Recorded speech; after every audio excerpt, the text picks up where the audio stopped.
Malaysia mula merekodkan kes harian 4 digit bagi COVID-19 pada 24 Oktober 2020, iaitu sejumlah 1,228 kes. Bermula penghujung November 2020, fenomena kes harian 4 digit bagi COVID-19 direkodkan setiap hari sehinggalah rekod tertinggi yang telah dilaporkan pada 7 Januari 2021 iaitu sebanyak 3,027 kes. Di dalam gelombang ketiga ini yang bermula pada 20 September 2020, sejumlah 476 kluster baru dilaporkan sehingga 10 Januari 2021 melibatkan 259 kluster iaitu 54.41% tempat kerja. Data ini menunjukkan peningkatan ketara bilangan kluster baru di dalam gelombang ketiga berbanding 110 kluster baru yang direkodkan semasa gelombang kedua dengan 25 kluster iaitu 22.72% melibatkan tempat kerja. Secara keseluruhannya sebanyak 586 kluster telah direkodkan sehingga 10 Januari 2021 dengan 48.46% daripadanya merupakan kluster yang melibatkan tempat kerja. Daripada jumlah ini juga sebanyak 254 kluster masih lagi aktif, manakala 332 kluster telah pun diisytiharkan tamat.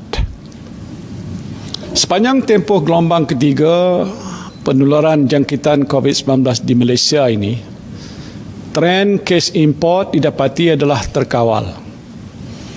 Tetapi kes-kes penularan tempatan terus meningkat, melibatkan golongan bukan warga negara dan warga negara.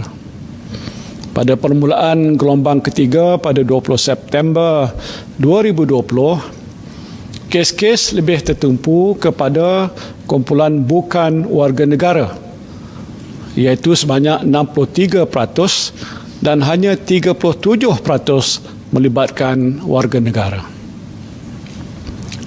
Namun perkembangan semasa menunjukkan jangkitan dalam kalangan warga negara semakin meningkat.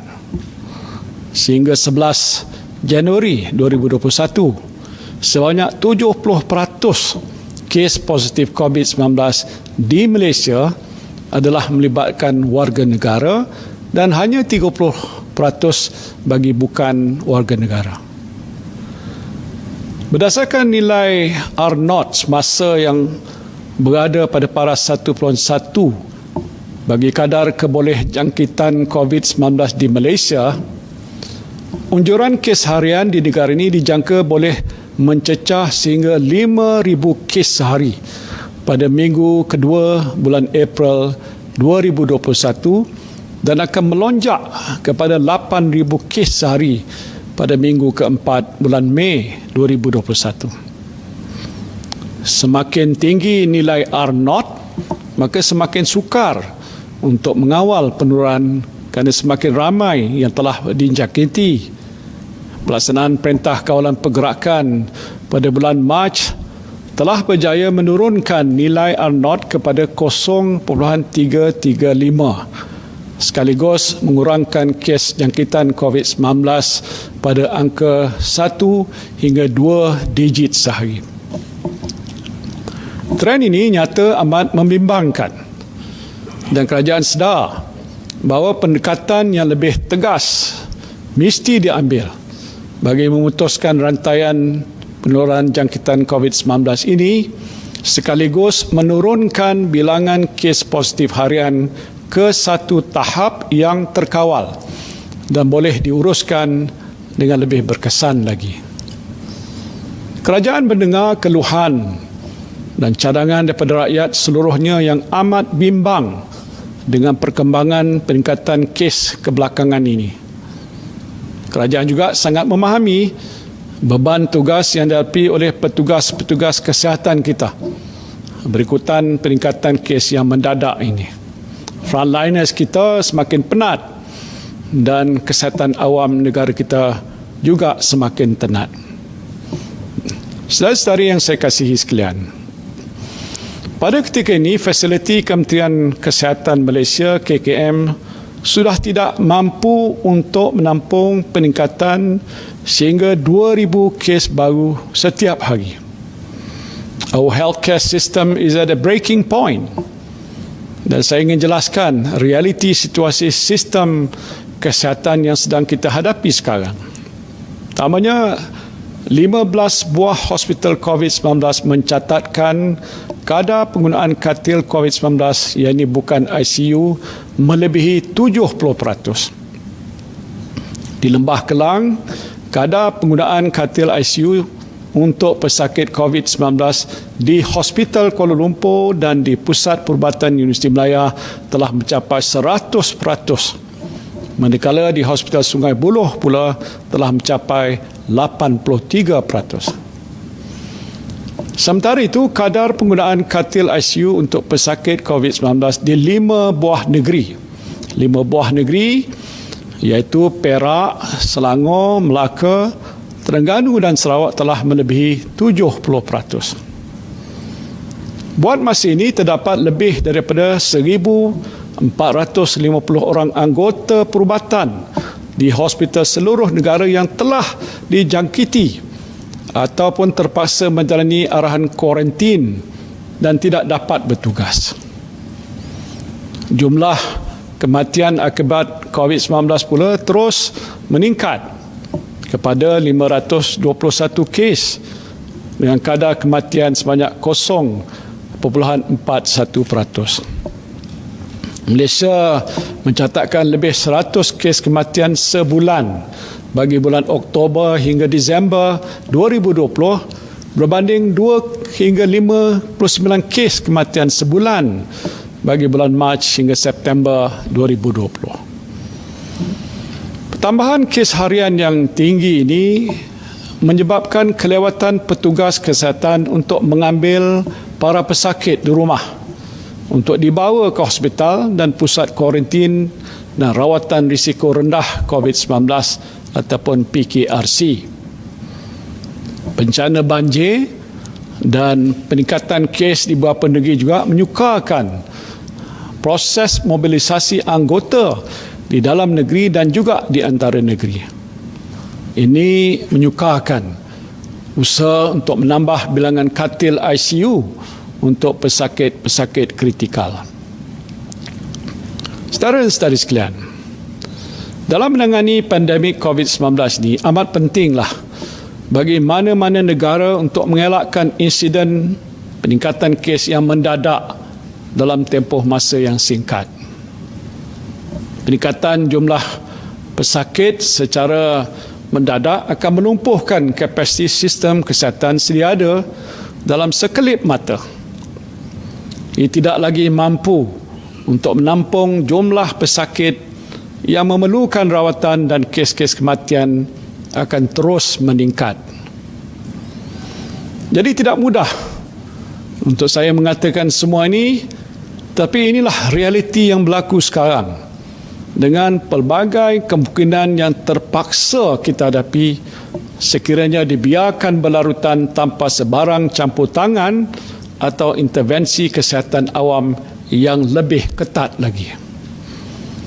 The situation today is indeed very alarming. Our healthcare system is under tremendous pressure now than at any other time since the start of the pandemic. And I've said before, unprecedented situations call for unprecedented measures. Justru berdasarkan penilaian risiko oleh Kementerian Kesihatan Malaysia, Majlis Keselamatan Negara MKN, serta pelbagai kementerian dan agensi serta nasihat pakar-pakar kesihatan awam di dalam negara, kerajaan bersetuju dengan pandangan bahawa satu tindakan yang tegas perlu diambil untuk memutuskan rantaian jangkitan penularan virus COVID-19. Dan untuk itu kerajaan telah memutuskan untuk melaksanakan Perintah Kawalan Pergerakan PKP atau MCO untuk tempoh 14 hari bermula jam 12.01 tengah malam Rabu 13 Januari 2021 hinggalah 26 Januari 2021. Perintah ini melibatkan 3 peringkat pelaksanaan seperti berikut. Pertama, PKP ke atas 6 buah negeri. Saya sebutkan 6 buah negeri.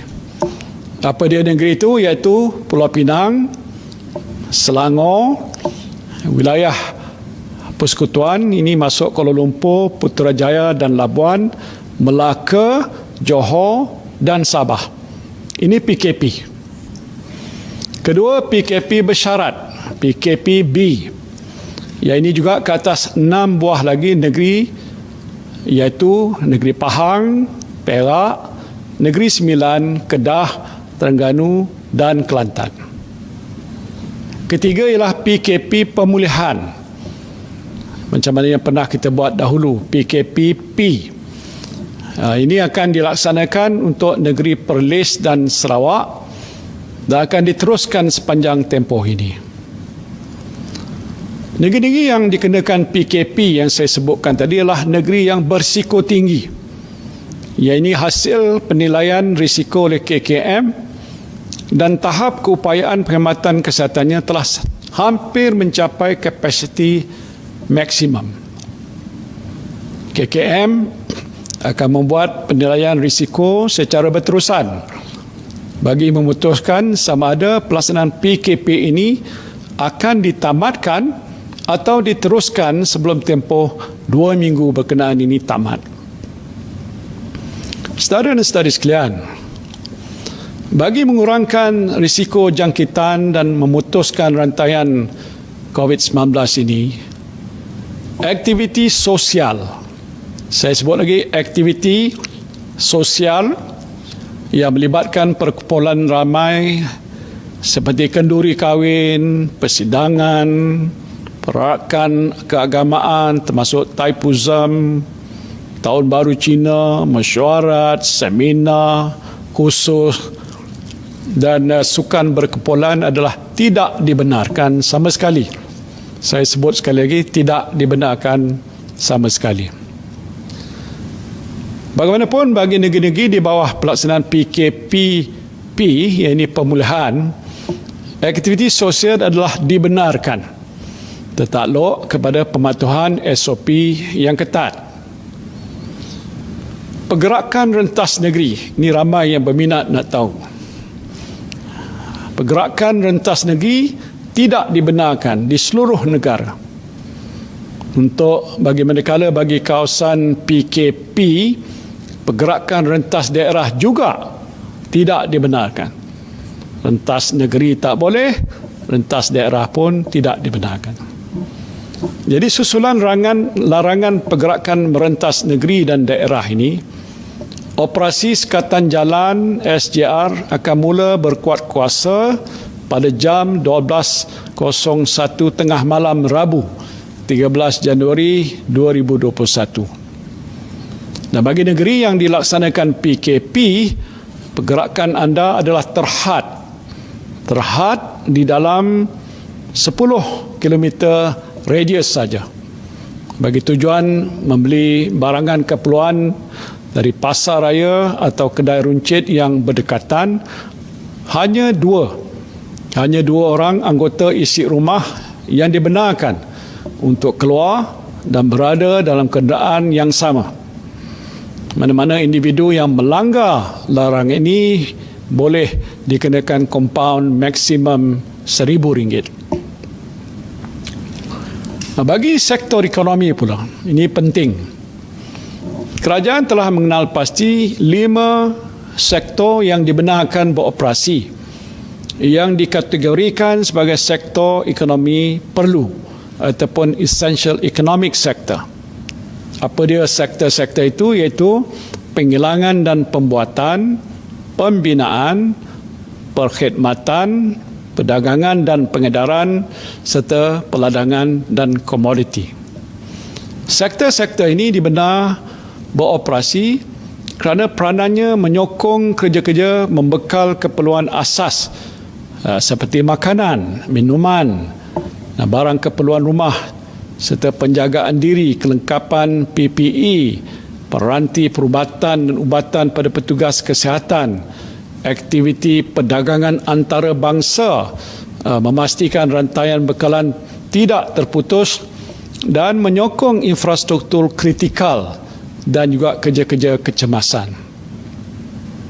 Bagaimanapun, hanya 30% pekerja dalam kumpulan pengurusan yang dibenarkan berada di pejabat, manakala bagi pekerja dalam kumpulan sokongan, jumlah pekerja yang diperlukan pada satu-satu masa akan ditentukan oleh majikan masing-masing. Ingin saya ingatkan, jumlah pekerja yang ditentukan mestilah mengambil kira pematuhan ketat SOP yang ditetapkan. Jangan sampai tiada penjarakan fizikal langsung sewaktu berada di tempat kerja. Mana-mana majikan yang melanggar SOP dan menyebabkan berlakunya penularan jangkitan COVID-19 di tempat kerja, tindakan tegas akan diambil berdasarkan undang-undang termasuk menutup premis berkenaan. Kementerian Perdagangan Antarabangsa dan Industri ataupun MITI akan nanti memperincikan jenis-jenis perkhidmatan yang disenaraikan sebagai essential economic sector ini. MITI dan juga Kementerian Kerja Raya juga akan memperincikan butiran kerja-kerja pembinaan yang dibenarkan beroperasi. Dan bagi sektor atau perkhidmatan yang tidak disenaraikan sebagai essential services, arahan bekerja daripada rumah atau work from home akan dikuatkuasakan.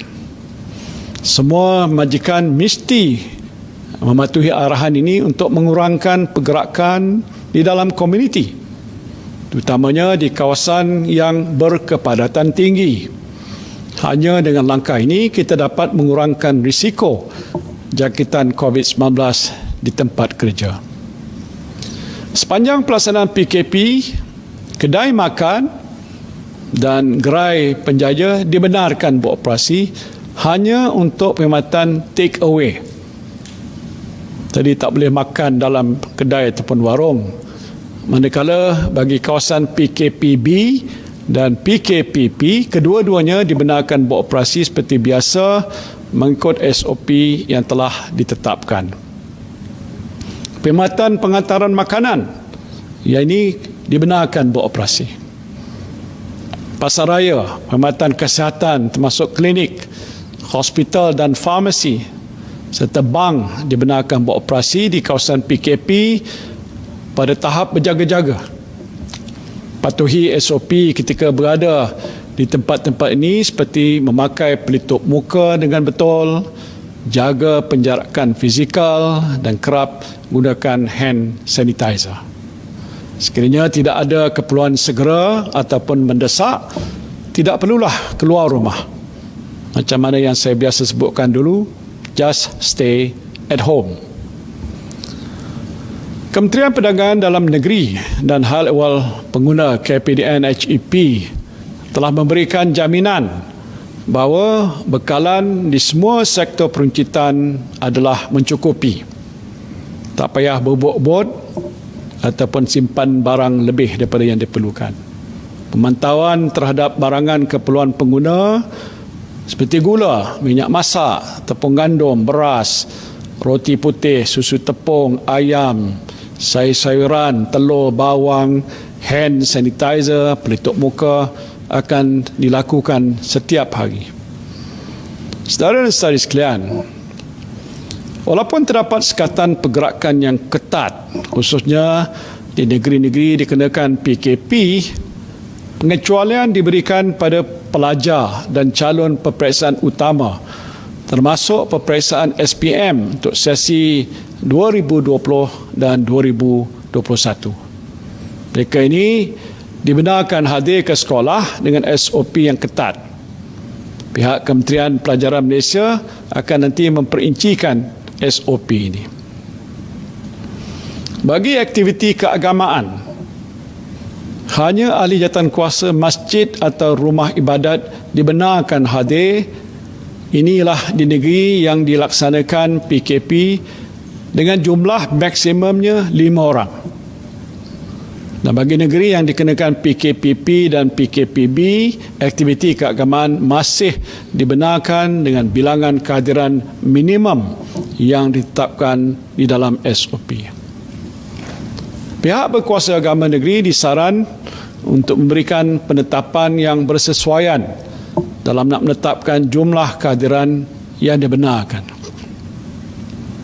Saya juga sedar bahawa pengasingan diri untuk satu tempoh yang lama ini boleh memberikan tekanan ataupun stres terhadap kesihatan mental. Justru bagi memastikan kesihatan minda dan fizikal yang berterusan, anda dibenarkan untuk meninggalkan rumah untuk beriadah dengan anggota isi rumah sahaja. Pastikan jarak anda dari orang lain adalah 2 meter sekurang-kurangnya setiap masa. Kalau hendak berjoging, jangan lebih daripada 2 orang. Dan kalau berbasikal, janganlah secara berkumpulan. Cukuplah seorang saja. Saudara dan saudari yang saya hormati, tempoh 2 minggu yang akan datang ini amatlah penting untuk bukan saja diri kita tetapi juga seluruh negara. Semua kebebasan yang kita korbankan ini terputus hubungan dengan rakan-rakan, berada dalam isolasi di rumah dan kesukaran untuk melakukan aktiviti sosial di luar akan mampu menyelamatkan nyawa kita semua. Virus ini sekarang ini telah pun berada di dalam komuniti dan virus ini sekarang ini hidup bersama kita. Jadi janganlah kita merasa terlalu selesa dan akhirnya mengabaikan langkah-langkah pencegahan yang begitu mudah untuk kita amalkan, seperti kerap mencuci tangan dengan sabun, memakai pelitup muka dengan betul, jaga jarak fizikal dan elakkan dari bersentuhan. Saya ingin mengajak pemimpin-pemimpin masyarakat ataupun community leaders untuk menjaga dan melindungi komuniti masing-masing daripada menjadi tempat penurunan jangkitan COVID-19. Anda semua adalah frontliners di dalam komuniti anda dalam perjuangan kita melawan virus ini. Jalinkan kerjasama dengan pejabat kesihatan daerah, klinik-klinik kesihatan komuniti dan juga majlis daerah untuk mendidik warga komuniti anda supaya mereka juga tahu bagaimana cara terbaik untuk mencegah jangkitan COVID-19 ini. Sebagai bukti komitmen kerajaan untuk memperkasakan komuniti, satu jawatankuasa peringkat tinggi yang dipengerusikan oleh Ketua Setiausaha Negara bersama dengan Menteri Tugas-Tugas Khas telah pun dibentuk untuk memastikan pelaksanaan langkah pemerkasaan komuniti dengan lebih berkesan lagi. Anggaplah bahawa virus tersebut berada di dalam diri kita agar kita sentiasa berwaspada dan tidak leka dalam mematuhi SOP yang ditetapkan.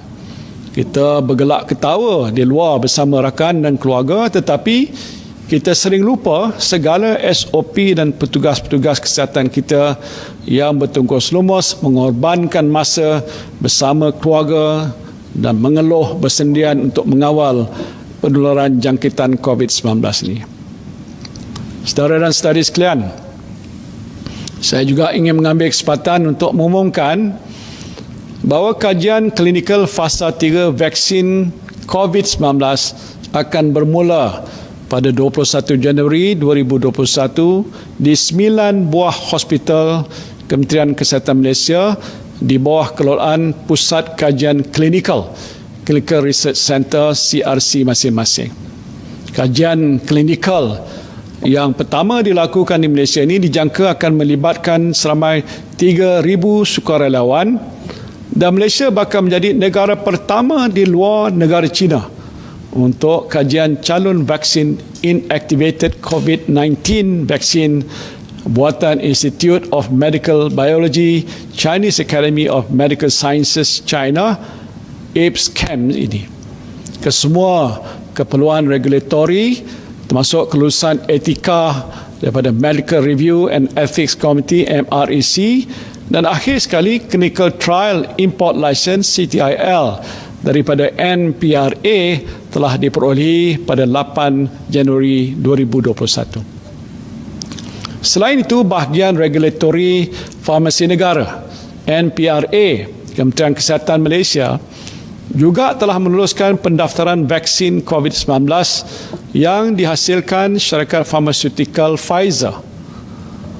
Justru Malaysia dijangka akan menerima bekalan vaksin Pfizer ini untuk fasa pertama pada hujung Februari ini, insyaAllah, dan sebagai persediaan awal bagi memastikan pengagihan vaksin COVID-19 kepada rakyat negara ini berjalan lancar. Bekalan diperolehi, KKM telah pun membangunkan pelan program imunisasi COVID-19 kebangsaan. Dan bagi mencapai imuniti kelompok, sebanyak 60 hingga 70% ataupun 20 sehingga 23 juta penduduk Malaysia perlu diberikan vaksin COVID-19 ini. Buat masa ini, kerajaan telah pun menandatangani perjanjian awal dengan fasiliti COVAX, syarikat Pfizer dan AstraZeneca bagi perolehan vaksin COVID-19 untuk mendapatkan jaminan bekalan vaksin sebanyak 40% liputan populasi. Kerajaan juga sedang dalam proses rundingan akhir dengan Sinovac, CanSino dan Gamaleya bagi mendapatkan jaminan bekalan vaksin bertambah melebihi 80% jumlah populasi negara atau 26.5 juta. Kerajaan juga akan pastikan hanya vaksin yang memenuhi ciri-ciri keselamatan, kualiti dan berkesan yang akan didaftarkan dan digunakan di Malaysia. Proses penilaian ini dibuat oleh Jawatankuasa Penilaian Produk Bahagian Regulatory Farmasi Negara NPRA untuk kelulusan dan pihak berkuasa kawalan dadah bagi tujuan pendaftaran sebelum vaksin COVID-19 tersebut boleh digunakan di Malaysia. Saudara-saudari yang saya kasih sekalian, saya ingin mengingatkan seluruh rakyat, termasuk diri saya sendiri, untuk terus mematuhi semua SOP yang telah ditetapkan. Ya, betul, kita akan menerima bekalan vaksin tidak lama lagi, tetapi ini bukan satu-satunya langkah pencegahan dan pastinya bukan untuk penyembuhan. Pencegahan yang paling utama adalah dengan diri kita sendiri, melakukan amalan mencuci tangan, menggunakan sabun dengan kerap, gunakan hand sanitizer sekiranya tiada punca air yang berdekatan, pakai pelitup muka ketika berada di tempat awam, jaga jarak fizikal dan elakkan daripada bersentuhan. Bersama kita berpeluang untuk membendung dan memutuskan rantaian penularan jangkitan COVID-19 daripada menjadi lebih teruk. Dan saya sangat berharap agar segala nasihat dan peringatan yang saya sampaikan hari ini akan dipatuhi sepenuhnya oleh setiap lapisan masyarakat.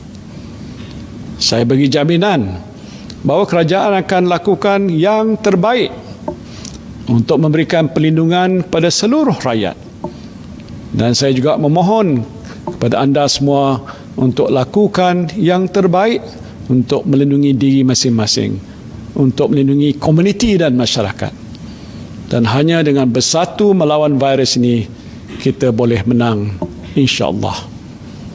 Terima kasih saya ucapkan. Sekian, wabillahi taufiq wal hidayah. Assalamualaikum warahmatullahi wabarakatuh.